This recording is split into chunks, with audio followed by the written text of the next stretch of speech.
શ્રી ગુરુદેવ દત્ત. આજનો દિવસ સમગ્ર અવધૂત પરિવાર માટે સોનાનો દિવસ છે. એવી કોઈ કલ્પના પણ નહોતી કે બાપજીએ 101 વર્ષ પહેલાં અહીંયા પ્રથમ મહાદેવ આગળ અને આ લીમડાની નીચે આસન જમાવ્યું.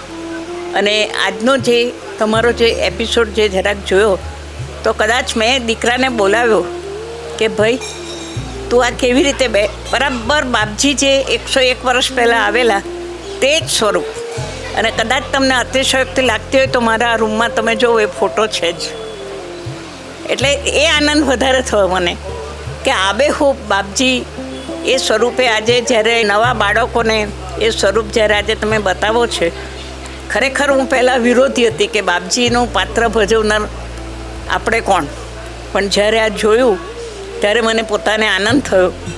એ ઊંચાઈ, એ લાકડી પકડેલી, એટલે તે વખતે તો મારી આંખમાંથી તો આંસુ જ પડ્યા કે સેમ 101 વર્ષ પહેલાંના બાપજી ને આજે જે તમે કર્યું છે એ અભિનંદન કરતાં હું એમ કહું કે આ તક જે મળી છે તમને લોકોને તેને સમાજની વચ્ચે મૂકવું બહુ મોટું કામ છે.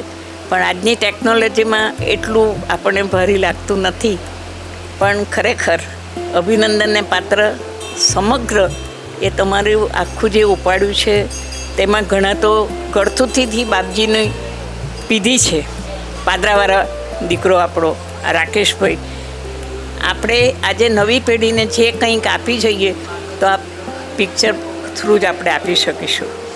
મહેનત ઘણી છે બધી, અને આ પહેલાં પરથી જ મને એવું લાગ્યું કે આગળનું પિક્ચર પણ સારું જ હશે અને જ આપણે આગળ વધારીએ. અને આજની પેઢીને જો આપણે બતાવવા આવ્યા કે બાપજી કોણ, તો આ મારફતે જ આપણે બતાવી શકીશું. અને જ્યાં મારી જરૂર પડે ત્યારે હું રેડી છું. આમાં તમે સરસ રીતે પાર ઉતરશો, એમાં કોઈ શંકાનું સ્થાન નથી. કારણ કે એમાં બાપજીને ગમતું કાર્ય કર્યું છે. તમને ખ્યાલ ન હોય તો બાપજી પણ પહેલાં નાટકનું પાત્ર ભજવતા. એમના વિદ્યાર્થી કાળ કરતાં જ્યારે શરૂઆતની નોકરીને એમાં તો એ લોકો મસ્કરી કરતા બાપજીની કે નાટકની બાયડી આવી તો બાપજી કૂદતા સાથે. એટલે બહુ મોટું કામ છે આ. નવી પેઢી માટે આપણે આપી જવાની આ જ જરૂર છે. રાકેશભાઈની ટીમનો અને કલાકારોનો જે એવું કહેવાય છે કેટલા વર્ષની મહેનત, કદાચ 5 વર્ષ થઈ ગયા, 5 વર્ષની મહેનતમાં ખરેખર એ લોકોએ ચાંદ લગાવી દીધો.